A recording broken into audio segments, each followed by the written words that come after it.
തട്ടിപ്പ് കേസ് ക്രൈംബ്രാഞ്ചിന് കൈമാറും. ക്രൈംബ്രാഞ്ചിന്റെ സാമ്പത്തിക കുറ്റകൃത്യ വിഭാഗത്തിന് കൈമാറിക്കൊണ്ടുള്ള ഉത്തരവ് DGP ഇന്ന് പുറത്തിറക്കുമെന്നാണ് കരുതുന്നത്. ക്രമസമാധാന ചുമതലയുള്ള ADGPയും ക്രൈംബ്രാഞ്ച് ADGPയും മുഖ്യമന്ത്രിയുമായി നടത്തിയ കൂടിക്കാഴ്ചയിൽ വിപുലമായ അന്വേഷണത്തിന് നിർദ്ദേശം നൽകിയിരുന്നു. കസ്റ്റഡി കാലാവധി അവസാനിക്കുന്ന അനന്തുവിനെ ഇന്ന് മൂവാറ്റുപുഴ കോടതിയിൽ ഹാജരാക്കും. വിവരങ്ങളുമായി തിരുവനന്തപുരത്ത് നിന്ന് VV അരുൺ, കൊച്ചിയിൽ നിന്ന് ആജ്ഞ രവീന്ദ്രൻ,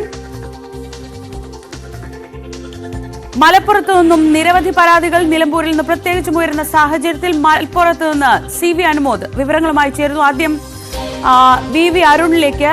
അരുൺ, ഗുഡ് മോർണിംഗ്. ഒരു പക്ഷേ കേരളം പല തട്ടിപ്പുകളെ കുറിച്ച് കേരളം കണ്ട പല തട്ടിപ്പുകളെ കുറിച്ച് നമ്മൾ പല ഘട്ടങ്ങളിൽ ചർച്ച ചെയ്തിട്ടുണ്ട്. പക്ഷേ ഇത് അതിന്റെയൊക്കെ ഒരു പരിധി കടന്ന് സംസ്ഥാന വ്യാപകമായി പാവപ്പെട്ട സ്ത്രീകളെ പരക്കെ പറ്റിച്ചുകൊണ്ട് ആയിരക്കണക്കിന് കോടിയിലേക്ക് പോകുന്ന തരത്തിലൊരു തട്ടിപ്പ്, അതിനെ എങ്ങനെ കണ്ടെത്തുമെന്നത് പോലും പോലീസിന് വലിയ വെല്ലുവിളിയായിരിക്കും. എന്താണ് ഇപ്പോൾ സർക്കാരിന്റെ ആലോചനയിലുള്ളത്? ഏത് തലത്തിലുള്ള ഒരു അന്വേഷണമായിരിക്കും ഉണ്ടാവുക? ശ്രീജ, തട്ടിപ്പ് വിപുലമാണ്. അതുകൊണ്ട് അന്വേഷണവും അതേ രീതിയിൽ വേണം. വിപുലമായ ഒരു സംഘത്തെ കൊണ്ട് അന്വേഷിപ്പിക്കണം. അത് ADGP റാങ്കിൽ കുറയാത്തൊരു ഉദ്യോഗസ്ഥൻ തന്നെ ഈ അന്വേഷണ സംഘത്തിന് മേൽനോട്ടം നൽകും. അങ്ങനെയാണ് സർക്കാർ തീരുമാനം. ഒരുപക്ഷെ ഇന്ന് തന്നെ ആ പ്രത്യേക ടീമിനെ ADGP H വെങ്കടേഷിന്റെ നേതൃത്വത്തിലുള്ള ഒരു ടീമിനെ തീരുമാനിച്ചുകൊണ്ട് സർക്കാർ ഉത്തരവിറക്കിയേക്കും. മുഖ്യമന്ത്രി ഇക്കാര്യത്തിൽ ഇടപെട്ടിട്ടുണ്ട്. വിശദമായ അന്വേഷണം വേണമെന്നാണ് മുഖ്യമന്ത്രിയുടെയും നിർദ്ദേശം. നിയമസഭാ സമ്മേളനം നടക്കുന്ന സമയമാണ്. അതുകൊണ്ട് തന്നെ ഇത് വലിയൊരു വിഷയമായി മാറും എന്ന് സർക്കാർ കണക്കുകൂട്ടുന്നു. പക്ഷേ സർക്കാരിന് അവിടെ ആശ്വസിക്കാൻ വകയുള്ളത് അനന്തകൃഷ്ണനുമായി ബന്ധമുള്ളവരോ അല്ലെങ്കിൽ അയാളുമായി ഇടപാട് നടത്താത്തവരോ ആയ ആരും ഇല്ല എന്നൊരവസ്ഥയിലേക്ക്, അത് രാഷ്ട്രീയ നേതാക്കളാകട്ടെ, പോലീസ് ഉദ്യോഗസ്ഥരാകട്ടെ, IAS ഉദ്യോഗസ്ഥരാകട്ടെ, മുൻ IAS ഉദ്യോഗസ്ഥരാകട്ടെ, മാധ്യമ കൂട്ടായ്മകളാകട്ടെ, അങ്ങനെ പല തലങ്ങളിൽ സർവ്വവ്യാപിയായ ഒരു അഴിമതിയിലേക്ക് അല്ലെങ്കിൽ അത്തരം ഒരു ബന്ധമുണ്ടാക്കി ഇതെല്ലാം അഴിമതിയിലേക്ക് എത്തിയിട്ടുണ്ടോ, തട്ടിപ്പിലേക്ക് എത്തിയിട്ടുണ്ടോ എന്ന കാര്യമാണ് ഇനി അറിയേണ്ടത്. ഏതായാലും അക്കാര്യം പോലീസ് അന്വേഷിക്കും. വിപുലമായ ഒരു അന്വേഷണ സംഘത്തിനാണ് നേതൃത്വം നൽകാൻ പോവുക.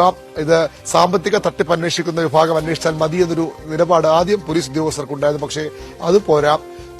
ലോ ആൻഡ് ഓർഡർ അടക്കമുള്ള ഉന്നത ഉദ്യോഗസ്ഥരെ ഉൾപ്പെടുത്തിക്കൊണ്ടുള്ള ഒരു അന്വേഷണം, ക്രൈംബ്രാഞ്ച് അന്വേഷണമാകും മിക്കവാറും പ്രഖ്യാപിക്കുക. ആ സംഘത്തിൽ എല്ലാ വിഭാഗങ്ങളിലും ഉദ്യോഗസ്ഥരും ഉണ്ടാകും. സാമ്പത്തിക തട്ടിപ്പ് തന്നെയാണ് പ്രധാനമായ ശ്രദ്ധ കേന്ദ്രീകരിക്കുക. പക്ഷെ അതിനപ്പുറത്തേക്ക് ക്രിമിനൽ നിയമപ്രകാരമുള്ള മറ്റു നടപടികളിലേക്കും വഞ്ചന അടക്കമുള്ള നടപടികളിലേക്കും കുറ്റങ്ങളും ഇയാൾ ചെയ്തിട്ടുണ്ട് എന്ന് പോലീസ് കരുതുന്നു. അതുകൊണ്ട് തന്നെ അത്തരത്തിലൊരു സംഘമാകും രൂപീകരിക്കുക.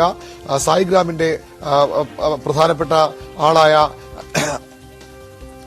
ആനന്ദകുമാറിനും ഇതിലുള്ള ബന്ധത്തെപ്പറ്റിയും പോലീസ് അന്വേഷിക്കും. അത്തരം കാര്യങ്ങളിൽ അയാൾ ഇപ്പോൾ ഒളിവിലെന്നാണ് പോലീസ് നൽകുന്ന സൂചന. അങ്ങനെയെങ്കിലും വേണ്ടി വന്നാൽ ഇയാൾക്കെതിരെ ലുക്കൌട്ട് നോട്ടീസും പുറപ്പെടുവിക്കും. സാമൂഹിക പ്രവർത്തനങ്ങളിൽ, സന്നദ്ധ പ്രവർത്തനങ്ങളിൽ വലിയ പ്രവൃത്തി പരിചയമുള്ള അല്ലെങ്കിൽ വളരെ ആ രീതിയിൽ ശ്രദ്ധിക്കപ്പെട്ട നടത്തിയ സ്ഥാപനമാണ് സായിഗ്രാം. അതുകൊണ്ട് തന്നെ അതിന്റെ ഒരു പങ്ക് കൂടി അതുമായി ബന്ധപ്പെടുത്തി വിശ്വാസത്തിലേക്ക് കൂടി അത് ഉപയോഗപ്പെടുത്തിയെന്ന വിവരമാണ് പോലീസിനുള്ളത്. 2 കോടി രൂപ കൈമാറിയെന്ന വിവരങ്ങൾ പുറത്തുവരുന്നു. ഈ പ്രതിയുടെ സാമ്പത്തിക ഇടപാടുകൾ കേന്ദ്രീകരിച്ച്, ബാങ്ക് രേഖകൾ കേന്ദ്രീകരിച്ചാണ് പ്രധാനമായും അന്വേഷണം. രാഷ്ട്രീയ പാർട്ടി നേതൃത്വങ്ങൾക്കടക്കം അത് BJP സ്പോൺസേഡ് തട്ടിപ്പെന്ന വിമർശനം ആദ്യഘട്ടത്തിൽ ഉയർത്തിയിരുന്നു. പക്ഷേ BJPക്കാർ മാത്രമല്ല, AN രാധാകൃഷ്ണനെ പോലെയുള്ള BJPയുടെ മുതിർന്ന നേതാവിന്റെ പേരിലാണ് ആദ്യം ആരോപണം വന്നത്. AN രാധാകൃഷ്ണനുമായി ബന്ധമുണ്ട് എന്ന പോലീസിന് ഏറെക്കുറെ തെളിവുകൾ ലഭിച്ചിട്ടുണ്ട്. പക്ഷേ അതിനപ്പുറത്തേക്ക് കോൺഗ്രസിന്റെ പ്രധാന നേതാവ് ലാലി വിൻസെന്റ്, മറ്റു പല നേതാക്കളുടെയും പേരുകൾ, നജീബ് കാന്തപുരം MLA-ക്കെതിരെ ആരോപണമുണ്ട്. മന്ത്രി V ശിവൻകുട്ടിയാണ് തനിക്ക് ഇക്കാര്യത്തിൽ വിശ്വാസ്യതയായി മാറിയത് എന്ന് നജീബ് കാന്തപുരം ആരോപിക്കുന്നു. V ശിവൻകുട്ടി ഒരു പരിപാടിയിൽ പങ്കെടുത്ത ചിത്രങ്ങൾ സഹിതമാണ് അന്ന് നജീബ് കാന്തപുരത്തിന്റെ ആരോപണം. അദ്ദേഹം ഒരു പരിപാടി ഉദ്ഘാടനം ചെയ്യാനായി പോയതാണ്. പക്ഷേ അദ്ദേഹത്തിനെതിരെയും ഇത്തരത്തിലുള്ള ആരോപണം നജീബ് കാന്തപുരം ഉന്നയിക്കുന്നുണ്ട്. അങ്ങനെ എല്ലാ രാഷ്ട്രീയ പാർട്ടികൾക്കും കൊള്ളുന്ന ഒരു അഴിമതി തട്ടിപ്പ് ആരോപണമായി മാറുകയാണ്. ആർക്കൊക്കെയാണ് യഥാർത്ഥ പങ്ക്, ആരൊക്കെയാണ് ഇതിന്റെ പങ്കു പറ്റിയത്? ഈ തട്ടിപ്പ് പണത്തിന്റെ നേരത്തെ ഷീജ പറഞ്ഞതുപോലെ പാവപ്പെട്ട സ്ത്രീകളെ പറ്റിച്ചു കിട്ടിയ, പാവപ്പെട്ട ആളുകളെ പറ്റിച്ചു കിട്ടിയ പണത്തിന്റെ പങ്ക് കൈപ്പറ്റിയ ആരൊക്കെയാണ്? ഇപ്പോൾ ഈ ആരോപണ നിലയിലുള്ള എല്ലാവരും അതിന് ഉത്തരവാദികളാണോ? CPM-ന്റെ പൊളിറ്റ് ബ്യൂറോ അംഗമടക്കം ചില പരിപാടികളിൽ പങ്കെടുത്തതിന്റെ ചിത്രങ്ങൾ പുറത്തു വന്നിട്ടുണ്ട്. കോൺഗ്രസിന്റെ പ്രധാനപ്പെട്ട നേതാക്കളുണ്ട്. അതുപോലെ തന്നെ BJP-യുടെയും മുസ്ലിം ലീഗിന്റെയും ഒക്കെ നേതാക്കളുണ്ട്. അത്തരത്തിൽ എല്ലാ രാഷ്ട്രീയ പാർട്ടികളുടെയും വിശ്വാസത്തേക്ക് ഇതിൽ കൂട്ടുപിടിച്ചത് മാത്രമാണോ? ആർക്കെങ്കിലും ഇടുക്കി ജില്ലാ കമ്മിറ്റിക്ക് 2 ലക്ഷം രൂപ നൽകിയെന്ന ആരോപണം CPM ജില്ലാ കമ്മിറ്റി നൽകിയെന്ന ആരോപണമുണ്ട്. അത്തരത്തിൽ ആർക്കൊക്കെയാണ് സംഭാവന നൽകിയിട്ടുള്ളത്, ആരൊക്കെയാണ് തട്ടിപ്പിന് കുട പിടിച്ചത്, കൂട്ടുനിന്നത്, ഇത്തരം കാര്യങ്ങളിലേക്കാകും അന്വേഷണം പോകുന്നത്. ഒരുപക്ഷെ കേരളം കണ്ടിട്ടില്ലാത്ത തരത്തിലുള്ള ഏറ്റവും വലിയൊരു സാമ്പത്തിക തട്ടിപ്പായി ഇത് മാറുകയാണ്. ടോട്ടൽ ഫോർ യു തുടങ്ങി പല കാലയളവിൽ വന്നിട്ടുള്ള മണി ചെയിൻ തട്ടിപ്പുകളുണ്ട്. അത്തരത്തിലുള്ള മണി ചെയിൻ മാതൃക അല്ലെങ്കിൽ പോലും ഇത് സ്കൂട്ടറുകളും ലാപ്ടോപ്പുകളും തയ്യൽ മെഷീനുകളും ഒക്കെ നൽകാമെന്ന് പറഞ്ഞുകൊണ്ട് വലിയ തട്ടിപ്പാണ് നടന്നിരിക്കുന്നത്. അതിൽ പാവപ്പെട്ടവർ തന്നെയാണ് കൂടുതൽ ഇരയായിരിക്കുന്നത്. അതിനപ്പുറത്തേക്ക് ആരൊക്കെയാണ് ഇതിൽ ഇയാളുടെ കൂട്ടുപ്രതികൾ, ആരൊക്കെയാണ് ഇയാൾക്ക് സഹായം ചെയ്യുന്ന കാര്യമാണ് പോലീസിന് പ്രധാനമായും അന്വേഷിക്കുക.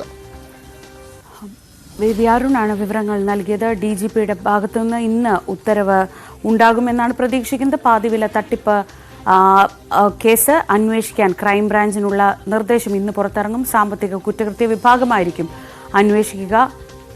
ആജ്ഞ രവീന്ദ്രൻ കൊച്ചിയിൽ നിന്ന് വിവരങ്ങളുമായി. ആജ്ഞ, ഇയാളുടെ കസ്റ്റഡി കാലാവധി ഇന്നിപ്പോൾ തീരുന്ന ദിവസമാണ്. അതോടൊപ്പം ഇന്നലെ നമ്മൾ പറവൂരിൽ കണ്ടത് ഒരുപാട് പേർ സംഘടിച്ചെത്തി അവരുടെ പരാതികൾ പറയുന്നതാണ്. അതായത് പോലീസിന് മുന്നിലേക്ക് എത്തുന്ന കണക്കിൻ്റെയൊക്കെ എത്രയോ മടങ്ങാണ് പറവൂരിൽ മാത്രം സംഭവിച്ചിട്ടുള്ളത്. പറവൂരിൽ ഇത്ര കണ്ട് വ്യാപ്തിയിൽ ഈ തട്ടിപ്പ് നടക്കാൻ കാരണം എന്താണ്?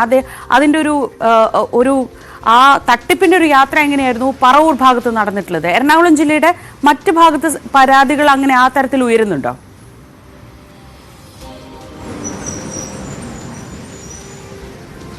ശ്രീജ, ദിനംപ്രതി പരാതികൾ വന്നുകൊണ്ടിരിക്കുന്ന ഒരു സാഹചര്യമാണ്. പറവൂർ പക്ഷേ ഇവരെല്ലാവരും കൂടി സംഘടിച്ച്, അതായത് ഒരാളിലേക്ക് അറിഞ്ഞത് സാധാരണക്കാരായ എല്ലാ ആൾക്കാരിലേക്കും എത്തിച്ച ശേഷം ഇവരെല്ലാവരും കൂടി സംഘടിച്ച് ഈ ഒരു സംരംഭത്തിലേക്ക് ചെന്ന് ചാടുന്ന ഒരു സാഹചര്യമാണ് ശരിക്കും ഉണ്ടായതെന്ന് വേണം പറയാൻ. പക്ഷേ ശ്രീജ പറഞ്ഞതുപോലെ കേരളത്തിൽ അങ്ങോളം ഇങ്ങോളം ദിനംപ്രതി പുതിയ പരാതികൾ വരുന്ന സാഹചര്യമുണ്ട്.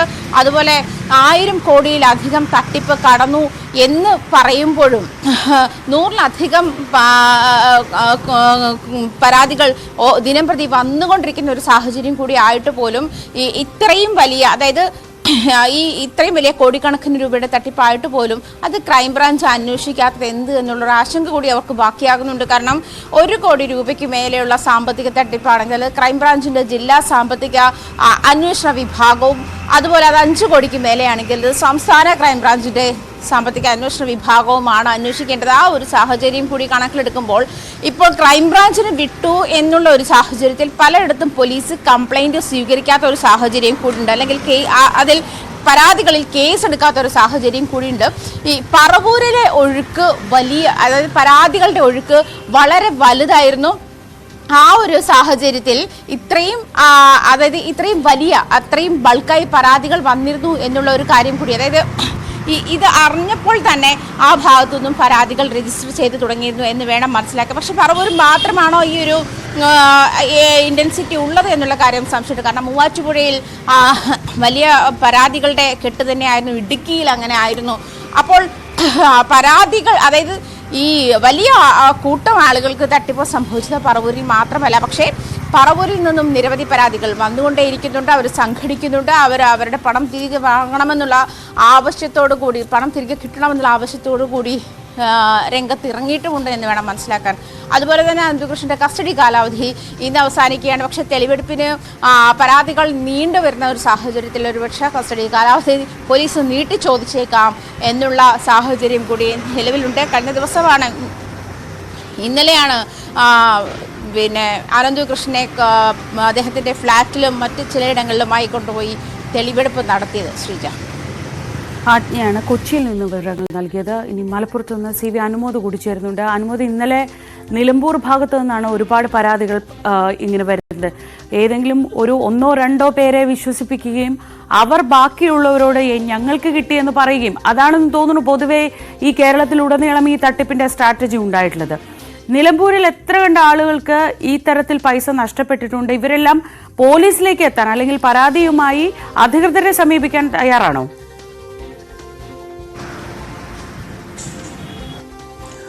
Sreeja, good morning. മലപ്പുറം ജില്ലയില് നിലമ്പൂരിലും അതുപോലെ തന്നെ പൊന്നാനിയുടെ അതിർത്തി മേഖലയായ മാറഞ്ചേരിയിലും വേങ്ങരയിലും പെരിന്തൽമണ്ണയിലും ഒക്കെയാണ് ഏറ്റവും അധികം ഈ തട്ടിപ്പിന് ആളുകൾ ഇരയായിട്ടുള്ളത്. ഇതില് ഇവരുടെ ഒരു ശൈലി ആദ്യ ഘട്ടത്തിൽ 2 or 3 തവണയായിട്ട് നിരവധി പേർക്ക് പാതി വിലയ്ക്ക് തയ്യൽ മെഷീനും ലാപ്ടോപ്പുകളും സ്കൂട്ടറും ഒക്കെ നൽകി കഴിഞ്ഞതാണ്. അപ്പോൾ അത് കണ്ട് അതിന്റെ ഒരു വിശ്വാസത്തിലാണ് കൂടുതൽ ആളുകൾ ഇവരുടെ ഈ വാഗ്ദാനങ്ങളിൽ വിശ്വസിക്കുന്നത്. അപ്പൊ നമ്മള് നിലമ്പൂരിൽ തന്നെ ഇതുവരെ 97 പരാതികൾ നിലമ്പൂർ പോലീസ് സ്റ്റേഷനിൽ ലഭിച്ചിട്ടുണ്ട്. അതിൽ എത്ര പരാതികൾ കേസെടുക്കുമെന്നുള്ളത് പോലീസ് പറയാം, അല്ലെങ്കിൽ അതിനെക്കുറിച്ച് ആലോചിക്കുകയാണ് എന്നാണ് അറിയിച്ചിട്ടുള്ളത്. അതിൽ തന്നെ പ്രധാനമായിട്ടും അവിടെയുള്ള ഒരു ചാരിറ്റബിൾ ട്രസ്റ്റ് ഉണ്ട്, ഓസ്വാൾഡ് എന്നു പേരുള്ള. ആ സൊസൈറ്റിക്കെതിരെയായിട്ടാണ് നിലമ്പൂരിലെ പരാതിക്കാർ ഭൂരിഭാഗവും രംഗത്ത് വന്നിരിക്കുന്നത്. കാരണം അവരാണ് അവിടെ വലിയ തോതിൽ ഈ ഒരു പാതി വിലയ്ക്ക് ഇരുചക്രവാഹനങ്ങളും ലാപ്ടോപ്പുകളും പഠനോപകരണങ്ങളും ഗൃഹോപകരണങ്ങളും നൽകുമെന്ന വാഗ്ദാനം നൽകി പണം സ്വീകരിച്ചിട്ടുള്ളത്. അതിന്റെ ചെയർമാൻ ബിനു അയാളിപ്പോൾ ഒളിവിലാണ് ഉള്ളത്. അയാളെക്കുറിച്ച് ഇപ്പോൾ എവിടെയാണെന്ന വിവരം ആർക്കും ലഭിച്ചിട്ടില്ല. രണ്ടാമതായിട്ട് ഏറ്റവും അധികം പരാതികൾ ഉയർന്നു വന്നിരിക്കുന്നത് മാറഞ്ചേരിയിലാണ്. മാറഞ്ചേരിയിൽ ഇതിനോടകം 30-ലധികം പേര് പോലീസ് സ്റ്റേഷനിൽ പരാതിയായിട്ട്, പെരുമ്പട സ്റ്റേഷനിൽ പരാതിയായിട്ട് എത്തിയിട്ടുണ്ട്. അവിടെ കുറെ കൂടി കൂടുതൽ സാധനങ്ങൾ, ഗൃഹോപകരണങ്ങൾ പല ഘട്ടങ്ങളായിട്ട് വിതരണം ചെയ്തതിൻ്റെ ഒരു ചരിത്രമുണ്ട്. അവിടെ പ്രധാനമായിട്ടും ഈ ഒരു പാതി വിലയ്ക്ക് സാധനങ്ങൾ വിൽക്കുന്നതിന് നേതൃത്വം നൽകിയത് ഹരിയാലി ഫൗണ്ടേഷന്റെ നേതൃത്വത്തിലാണ്. ഹരിയാലി ഫൗണ്ടേഷന്റെ ചെയർമാനായിട്ടുള്ള വാർഡ് മെമ്പർ കൂടിയായ അഡ്വക്കേറ്റ് ബക്കർ, അദ്ദേഹമാണ് മാറഞ്ചേരി പഞ്ചായത്തിന്റെ 16-ാം വാർഡ് മെമ്പറാണ്. അദ്ദേഹമാണ് ഈ ഒരു സംവിധാനങ്ങൾക്ക് നേതൃത്വം നൽകിയത്. അദ്ദേഹം പറയുന്നത് ഇതിനോടകം തന്നെ 100-ലധികം പേർക്ക് ഇരുചക്രവാഹനങ്ങളും ഒക്കെ നൽകി കഴിഞ്ഞതാണ്. അപ്പോൾ 2 ഘട്ടങ്ങളായി അങ്ങനെ വിതരണം ചെയ്തതിന്റെ ഒരു ആത്മവിശ്വാസത്തിലാണ് കൂടുതൽ പേർ ഇതിലേക്ക് വന്നത്. അവിടെ മാത്രം ഏകദേശം ഒരു 400-ലധികം പേർക്ക് ഇനി സാമഗ്രികൾ കിട്ടാനുണ്ട്. 3 കോടിയിലധികം രൂപയുടെ സാധനങ്ങൾ അവിടേക്ക് നൽകാനുണ്ട് എന്നുള്ളതാണ്. അവിടെയും പരാതികൾ കുന്നുകൂടിക്കൊണ്ടിരിക്കുകയാണ്. അതുപോലെ തന്നെ പെരിന്തൽമണ്ണയിലും നേരത്തെ തന്നെ പെരിന്തൽമണ്ണയിലെ നജീബ് കാന്തപുരത്തിന്റെ ഫൗണ്ടേഷനെതിരെയുള്ള ആരോപണങ്ങൾ വന്നതാണ്. പക്ഷെ അതിനപ്പുറത്ത് പെരിന്തൽമണ്ണ കേന്ദ്രീകരിച്ച് പ്രവർത്തിക്കുന്ന KSS എന്നൊരു ഫൗണ്ടേഷനെതിരായ വലിയ ആരോപണങ്ങളും ഉയരാൻ ഇടയുണ്ടെന്ന സാഹചര്യത്തിൽ അതിന്റെ സ്ഥാപകർ, അതിന്റെ ചെയർമാനും അതിന്റെ പ്രസിഡന്റും സെക്രട്ടറിയൊക്കെ അഡ്വാൻസ് ചെയ്ത് മുൻകൂട്ടി കണ്ട് പോലീസിൽ പരാതി നൽകിയിട്ടുണ്ട്. ആ പരാതിയിലാണ് ജസ്റ്റിസ് CN രാമേന്ദ്രനെയൊക്കെ 3-ാം പ്രതിയാക്കിയിട്ടുള്ള കേസ് പോലീസ് എടുത്തിട്ടുള്ളത്. അങ്ങനെ മലപ്പുറത്തിന്റെ വിവിധ ഭാഗങ്ങളിൽ നിന്ന് കേസുകൾ ഓരോ ദിനവും കൂടി വരുന്ന ഒരു സാഹചര്യമാണുള്ളത്. ഇതെല്ലാം തന്നെ ഒന്നിച്ച് ഒരു ഏജൻസി അന്വേഷിക്കാനുള്ള സാധ്യത തന്നെയാണ് കാണുന്നത്. കാരണം പരാതികളുടെ സ്വഭാവമെല്ലാം ഒരുപോലെയാണ്. പരാതികളിൽ പ്രതിസ്ഥാനത്ത് നിൽക്കുന്നവരും ഒരുപോലെ തന്നെയാണ്. അപ്പോൾ സ്വാഭാവികമായിട്ടും ഒരു ഏജൻസി ഇത് അന്വേഷിക്കാനുള്ള സാധ്യത തന്നെയാണ് കാണുന്നത്. ഓരോ ദിവസവും ഇനി കൂടുതൽ ഇടങ്ങളിൽ നിന്ന് പരാതികൾ വരുമോ എന്നുള്ളതാണ് അറിയേണ്ടത്. മറ്റൊരു പ്രധാനപ്പെട്ട ഒരു കാര്യം, ഈ പണം നഷ്ടമായവരിൽ ഭൂരിഭാഗം പേരും ഇതുവരെ പൊതുസമൂഹത്തിന് മുൻപിലേക്ക് വന്ന് തുറന്നു പറയാൻ മലപ്പുറത്ത് തയ്യാറായിട്ടില്ല എന്നുള്ളത് കൂടിയാണ്. വളരെ കുറച്ച് പേർ മാത്രമാണ് ഇങ്ങനെ സംഭവിച്ചു എന്നൊരു കാര്യം തുറന്നു പറയാൻ തയ്യാറായി വന്നിരിക്കുന്നത്. അത് 2 കാരണങ്ങളാണ്. ഒന്ന്, അവർക്ക് പണം തിരിച്ച് നൽകുമെന്ന വാഗ്ദാനം ഒരുപക്ഷെ ഇതിന്റെ സംഘാടകർ ആരെങ്കിലും നൽകിയിട്ടുണ്ടാകാം. അതല്ലെങ്കിൽ അവർ പറ്റിക്കപ്പെട്ടു എന്ന കാര്യം പുറത്തറിയുന്നതിൽ അവർക്ക് ഒരു അഭിമാന ക്ഷതമുണ്ടായേക്കാം. അതുകൊണ്ടായിരിക്കാം അവരത് പുറത്തു വരാത്തത് എന്നാണ് വിലയിരുത്തേണ്ടത്. എന്നാണെങ്കിലും മലപ്പുറത്ത് ഓരോ ദിവസവും പോലീസ് സ്റ്റേഷനിലേക്ക് പരാതികൾ കൂടുതലായിട്ട് എത്തുന്നുണ്ട്. ഇനി ഇത് എത്ര കോടിയിലേക്ക് എത്തും എന്നുള്ള കാര്യം മാത്രമാണ് നമുക്ക് കണ്ടറിയേണ്ടത്. ശരി, അനുമോദും ആജ്ഞയും ഒപ്പം അരുണുമാണ് വിവരങ്ങൾ നൽകിയത്. സംസ്ഥാനത്തുടനീളം നടന്ന വലിയൊരു തട്ടിപ്പിന്റെ വിവരങ്ങൾ ഓരോ ദിവസവും ഇങ്ങനെ പുറത്ത് വന്നുകൊണ്ടിരിക്കുകയാണ്. എന്തായാലും ഈ കേസ് ക്രൈംബ്രാഞ്ച് ആയിരിക്കും അന്വേഷിക്കുക. ക്രൈംബ്രാഞ്ചിന്റെ സാമ്പത്തിക കുറ്റകൃത്യ വിഭാഗം ഈ കേസ് അന്വേഷിക്കും. ഇന്ന് അത്തരത്തിലൊരു ഉത്തരവ് നമ്മൾ പ്രതീക്ഷിക്കുന്നുണ്ട്. സംസ്ഥാനത്തിന്റെ ചരിത്രത്തിലെ തന്നെ ഏറ്റവും വലിയൊരു തട്ടിപ്പ് എന്നതിലേക്കാണ് കാര്യങ്ങൾ പോകുന്നത്. ഇനിയും പരാതികളുടെ എണ്ണം ഉയരാൻ സാധ്യതയുണ്ട്.